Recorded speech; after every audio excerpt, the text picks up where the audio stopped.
Hi everyone, my name is Mary Bosman. Today I am going to show you how to make a dream catcher. Now, some of you guys may not know what a dream catcher is, so I want to give you a little bit of history. Okay, now this is our product right here. This is known as a dream catcher. Okay, a dream catcher originally is a Native American tradition. It originated with the Ojibwe tribe, and it was meant to snare or capture bad dreams. So when children slept at night, that they wouldn't have bad dreams. And I think that's really sweet. But modern day, we actually use the dream catcher for all sorts of reasons, including inspirational types of tools to help us when we go to sleep at night. So you can see here that it has a webbing. Okay, so I'm going to show you guys how to do this webbing today. And it's interesting because the Dreamcatcher is also known as a spider web type of design. And it's really not that surprising. I mean, it looks kind of like a spider, right? Spider web. But how you create your webbing is really up to you. All right. And then, so what you're going to need today is paper plate, and I just got these at HEB, no big deal. And it's already decorated for me. I kind of like the decoration on it, so I'm not going to paint it, but if I wanted to, if I didn't like the color on my paper plate, or if I have a white one and I don't want it just white, I can take Sharpie markers or watercolors or paint, and I can just go ahead and paint away on this thing. I can have a lot of fun with my paper plate, okay? Or if you don't like the pattern on this side, you can always use the back side of your paper plate as well. Because, I mean, look, it looks like a white canvas, right? So you can do whatever you want. Okay, it's up to you. Now, I have to cut a hole in the middle of this thing, and I'm not really good at drawing circles, so I just kind of looked around the house and to see what I had that could create like a little circle for me on the inside.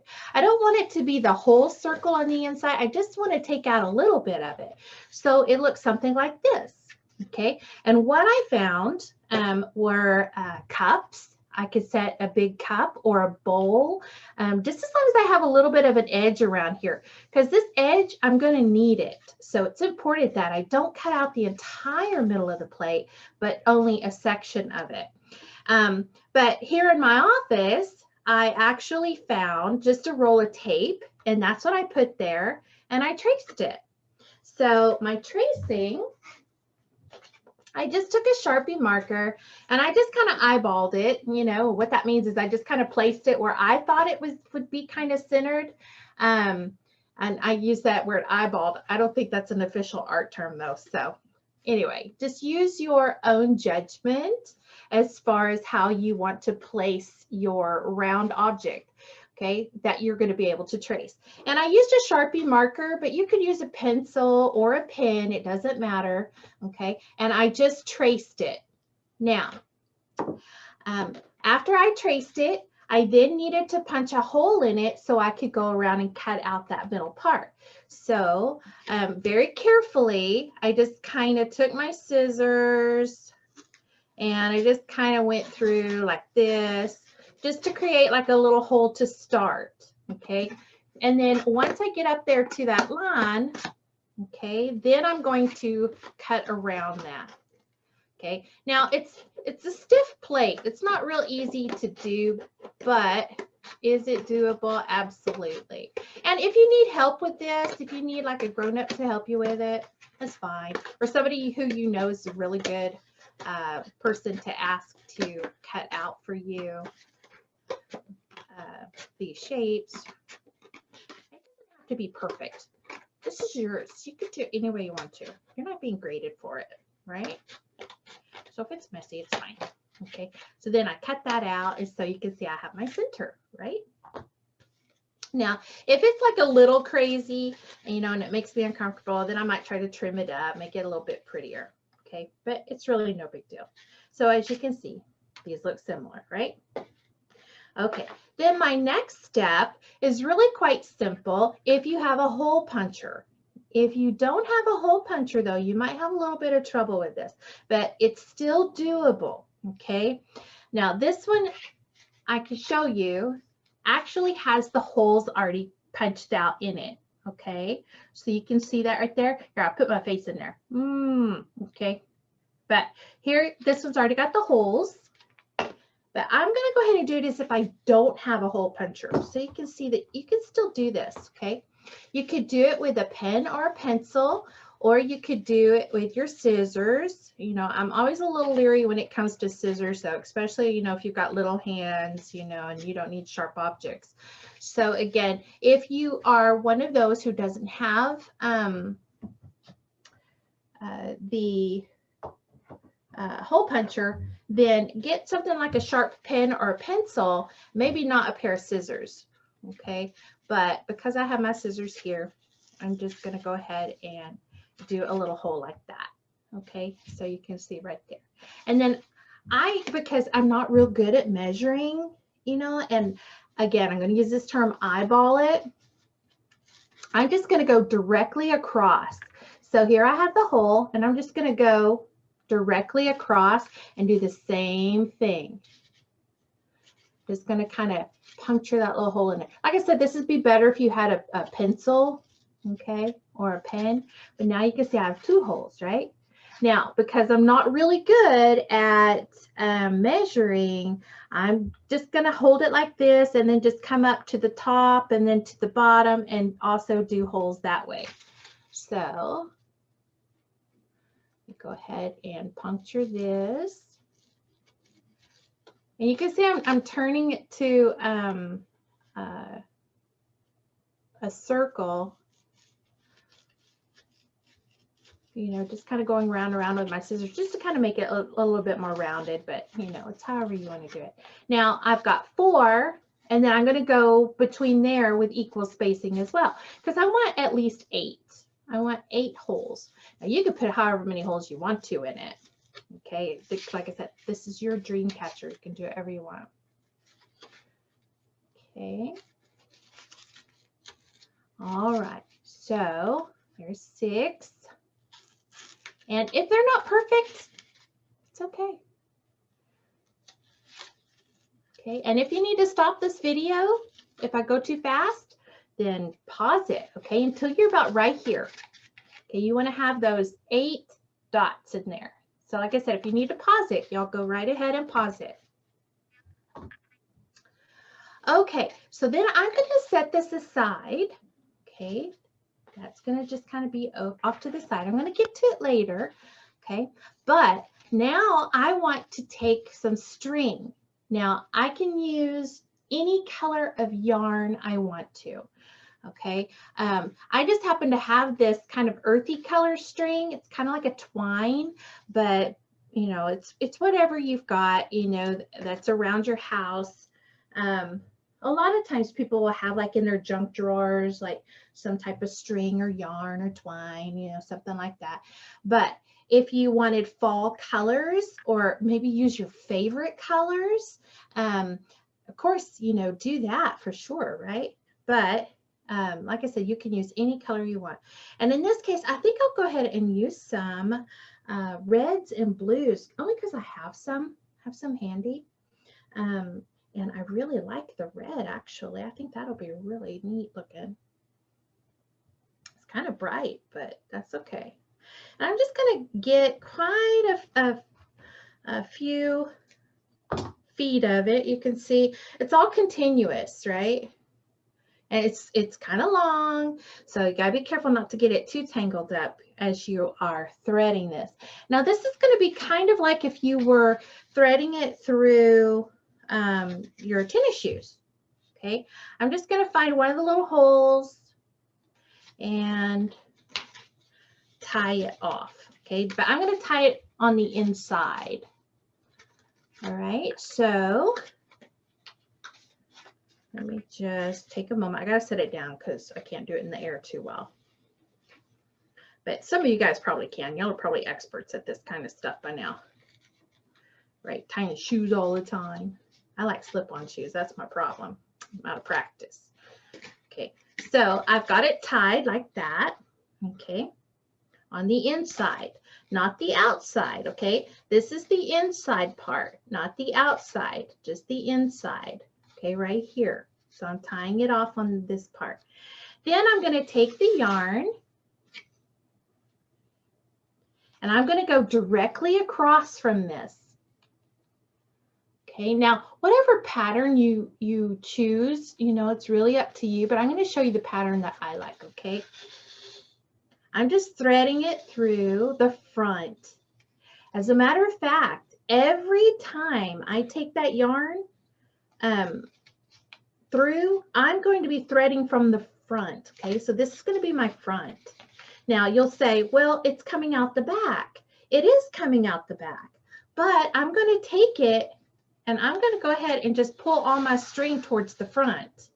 So when I get ready to thread it again, you know, like I said, it's going to be from the front, right? Okay, now I'm just going to go right next to the hole right here. Okay, and like I said, it's going to go through the front. I'm just kind of holding it in place so I can show you guys a little bit better. Okay, so I'm going to take this and I'm going to take it right through the hole right here. Okay, and pull it on through. Okay, and you can see that it has come out the back again. Well, what did we say about the back? Well, we are going to pull it back through the front. But here's what's interesting. Okay, you'll see that I've come to the hole next to it this way, this direction. All right, so now what I want to do is come across over to this hole, directly across from it. Okay, like this. But I've got to come through the front. So I'm going to pull it again through the front and then grab that end and put it through the front right here. Okay, like I said, you can do this any way you want to. Okay, whatever pattern you end up creating, it's really up to you. There's no right or wrong with this. Okay, you can just have lots of fun with it. And I'm just going to do the same thing over here. I'm going to end up going kind of like a circle. If I'm going one direction across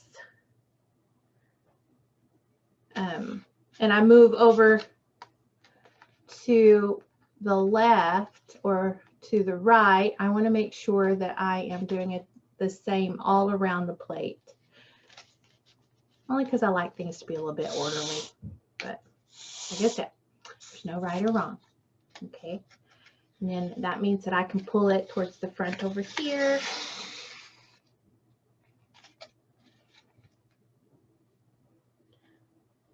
Sorry, you'll have to wait for me to kind of thread that through, but I want to make at least one complete circle. Okay, and you can see it's starting to create like some crisscrossing. I'll set it there. I think you guys can see because the dark background that I have, right? So it's starting some crisscrossing, right? But let's see, I don't want to get too confused with what I'm doing. I've got to pull this again back through the front. And I am going to move across the wheel, okay, in that clockwise position. At least it's clockwise for me. It might be counterclockwise for you. Because, you know, these videos are a little backwards for me. Oh, I picked something up along the way. I'm going to move that out of the way. There we go. Okay. And then again, I'm going to come across, pull it back through the front, because every time I thread it, I'm going to thread it through the front. If you end up threading it through the back, it's not the end of the world. You still get a beautiful pattern. So as we are doing this, I also want to tell you that if you have feathers, it's really awesome. But if you don't have any feathers, it's not the end of the world. Okay, you can get through this project without having feathers because we're actually going to make our own feathers. Okay, so Then, of course, I would pull this back through again. Let me see where I'm at. Back through the front. Now, it's going to get a little crazy only because the way that they overlap each other. Okay, but I'm going to continue that pattern all the way around. Okay, now we're going to pretend that I've already finished it, but you guys can pause this so y'all can finish yours. All right. All right, so if you're back from pausing, or if you need to pause now, that's fine. So y'all can finish your threading. Okay. Once you get it completely threaded around and you've got a pattern that you really like, I kind of look at them like they're stars. As long as they're crisscrossing, it doesn't matter if they're directly across or they're over this way or this way. And I mean, these things can get pretty crazy. It's however you want to create it, right? So, you know, there's no right or wrong. Who's going to criticize you for it, right? Okay, but once you get it all done, you're then going to tie it off. Okay, so I just tied mine off right here. Okay, just in the same place where I started. Okay, and also the pattern that I created, I just wanted to make sure that each hole went across the wheel, but then also went to the one next to it. So it created like a triangle. That's the only thing I did. So however you get there, that's up to you. Okay, if you wanted to create this type of pattern, I just make sure that each hole, again, goes across 3 ways. That's all. Okay, and it looks kind of fancy, but again, so I just, you know, some of them are done twice and some of them it's once, you know, but again, it creates kind of like that Star Trek emblem. Actually, it's kind of funny. All right, so then I have these leaves right here. Well, they're not really leaves. These for me are feathers, but you can create leaves or feathers. They're basically the same shape. So let me show you how to do these, okay? Now, if you have real feathers or you have real beads, that's even better. We like that. But if you don't, you can use construction paper. I actually have some colored cardstock, but construction paper works just fine, okay? And I cut strips out. So what I did is I just kind of held this up, and I'll actually do it with some construction paper so y'all can see it. Okay, I just took my construction paper and I cut about this much off. And then because I want to keep my feathers symmetrical, I'm going to fold this in half long ways.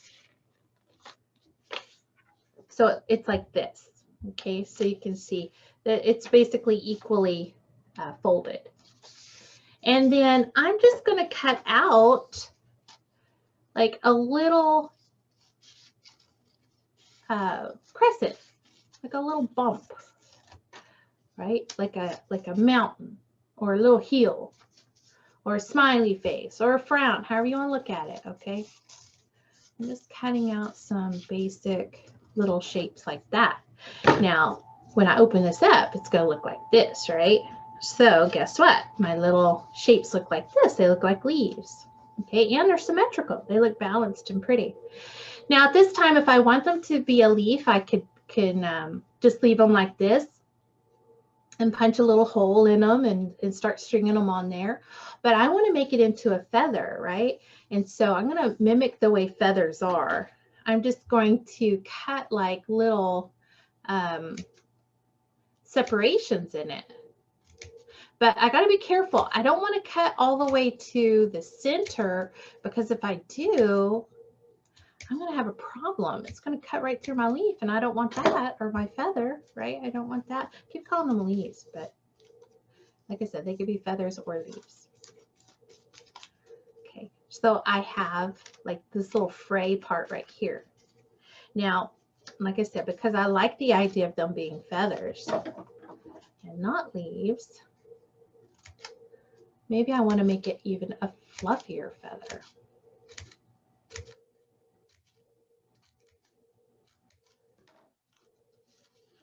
Maybe I kind of want to put them together or something and make them even fluffier. So we got a set.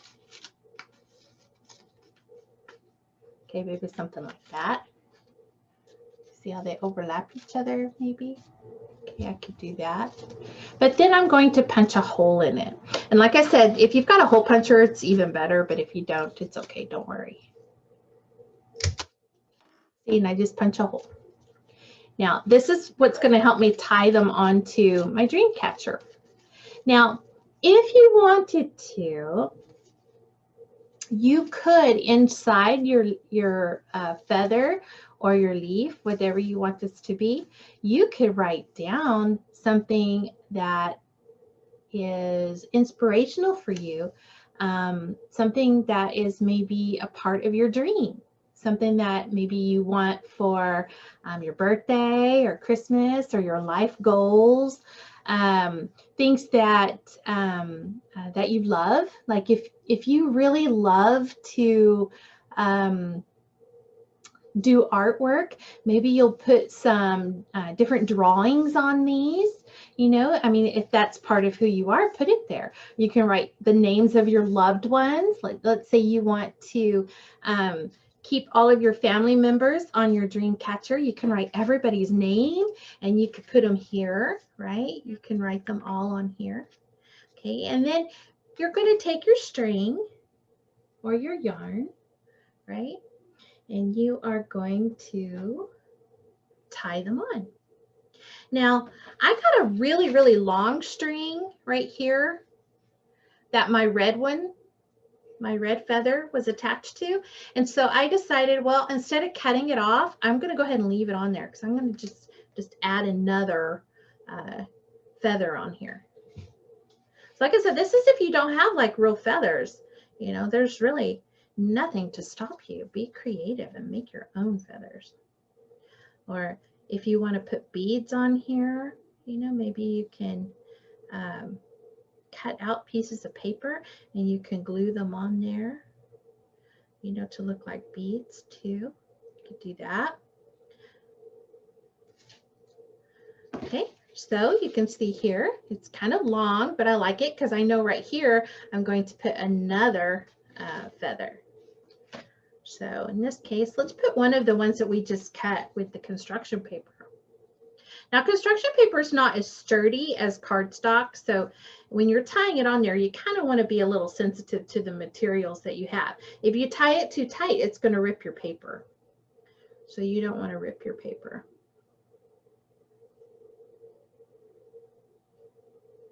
Right?